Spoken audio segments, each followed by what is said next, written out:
ದಿಮಿತ್ರಳ ತಿತ್ತಿತಾಳ ದಿಮಿಕಿಟ್ಟ ತಾಗಿರ್ದ ತಾಳತವೋಡುದಾಂ ಉತನಿತ ನಾತ್ರ ದಿಮಿತಿತಾಂ ತಿತಾಂ ತೋಂ ತೈ ತೈ ಗಣಪತಿ ನಾಂ ಸದಾ ಉತನಿತ ನಾತ್ರ ದಿಮಿತಿತಾಂ ತಿತಾಂ ತೋಂ ತೈ ತೈ ಗಣಪತಿ ನಾಂ ಸದಾ. ஓம் ஜெய் ஸ்ரீ குருப்யோ நமக. ஓம் ஜெய் ஸ்ரீ மாத்ரே நமக. ஸ்ரீ வித்யா தந்திரம் எனும் ஸ்ரீ லலிதாதிரிபுர சுந்தரி அல்லது தாய் வாலை பரமேஸ்வரி உபாசனையின் முதல் படிநிலையான ஸ்ரீ உச்சிஷ்ட மகா கணபதி தந்திரம் தாந்திரீக முறை. உச்சிஷ்டம் என்றால் என்ன? உச்சிஷ்டம் மிச்சம் அல்லது எச்சம்.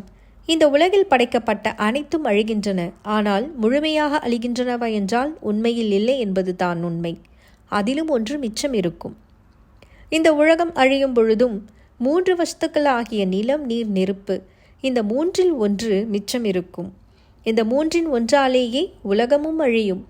இப்படி ஆக்கலும் அழித்தலும் ஒன்றாய் நிற்கும் சக்தியே உச்சிஷ்டம். அவரே உச்சிஷ்ட கணபதி என அதர்வண வேதம் கூறுகிறது. சிலர் இவரை உக்ரமான கணபதி என்பர்.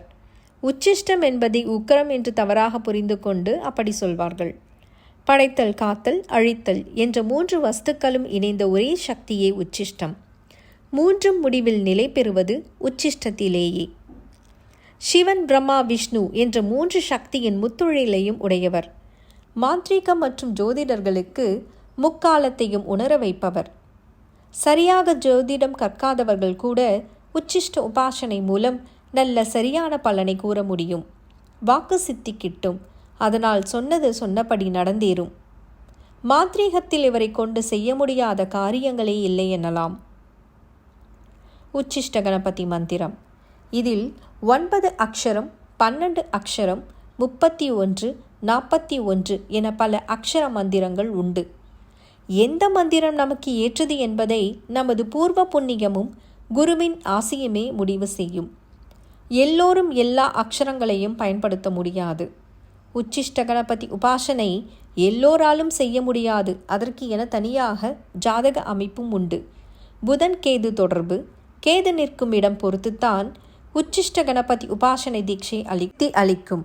அதே போல சித்த உடல் அமைப்பு கொண்டவர்கள், அதாவது முழங்காலில் மற்ற அமைப்பு கொண்டவர்கள் உபாசனை செய்ய மிக விரைவில் சித்தியாகும்.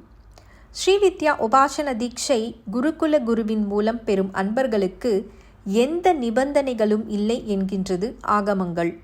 ஏனெனில் பூர்வ புண்ணிய பாக்கியத்தை பொறுத்தே ஸ்ரீவித்யா உபாசன தீட்சை கிட்டும். அதுவும் குருவின் தயை இருந்தால் மட்டுமே. வேறு எவருக்கும் தழை கீழாக நின்றாலும் உச்சிஷ்ட கணபதி சித்தி ஆகாது. இந்த ஒரு பூஜை மட்டும் முழுக்க பூர்வ புண்ணிய பாக்கியத்தை பொறுத்தே அமையும். ஏனென்றால் இது மிகப்பெரிய விசேஷமானது. அஷ்ட கர்மங்களும் ஆடலாம். இதனால் மிகப்பெரிய வசியத்தை கொடுக்கும். உச்சிஷ்ட கணபதி உபாசகரை சுற்றி எந்நேரமும் மக்கள் சுற்றி கொண்டே இருப்பார்கள். இவர்கள் செய்யும் அனைத்து அஷ்ட கர்மங்களும் சித்தியாகும். முக்காலம் உணரும் தன்மை உண்டாகும். அதர்வண வேதத்தில் பின்வருமாறு கூறப்படுகிறது. உதாரணமாக, சூதாட்டத்தில் ஈடுபடுவோர் கூட இந்த உபாசனை செய்து மந்திரம் ஜெபித்து விளையாட வெற்றி கிடைக்கும். ஆற்று நீரை எடுத்து வந்து 37 முறை ஜெபித்து பின்பு அந்த நீரால் முகம் கழுவி செல்ல காண்போர் அனைவரும் வசியமாவார்கள்.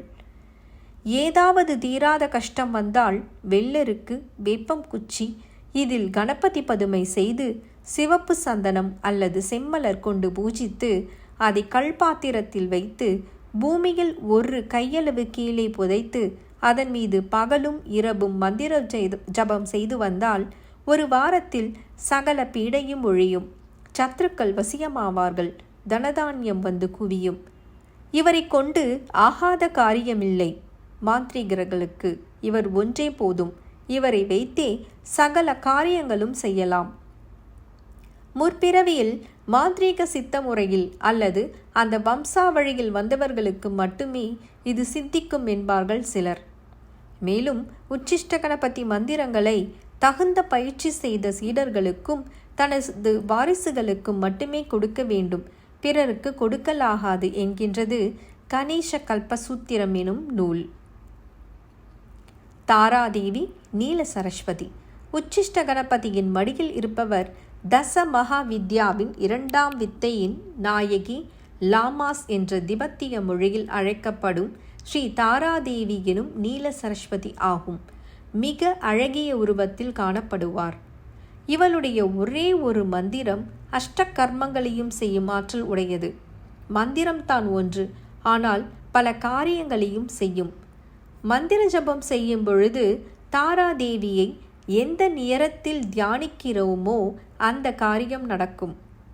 சகல வசியம் வெள்ளை நிறம், ஆகர்ஷணம் பச்சை நிறம், மோகனம் மஞ்சள் நிறம், சொர்ணாகர்ஷணம் தனாகர்ஷணம், ஸ்தம்பனம் சிவப்பு, உச்சாடனம் சாம்பல், பேய் பிசாசு பூதம் மற்றும் எதிரிகள் உச்சாடனம், மாரணம் கருமை, பேய் நோய் பூத மனித மாரணம் மற்றும் தீய காரியங்கள் செய்ய.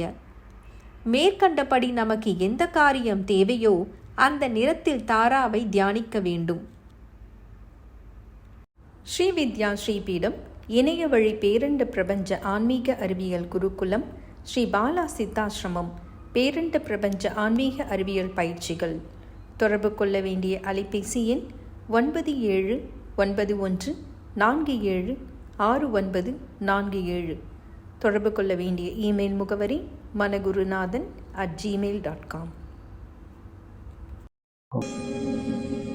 शुभमस्तु।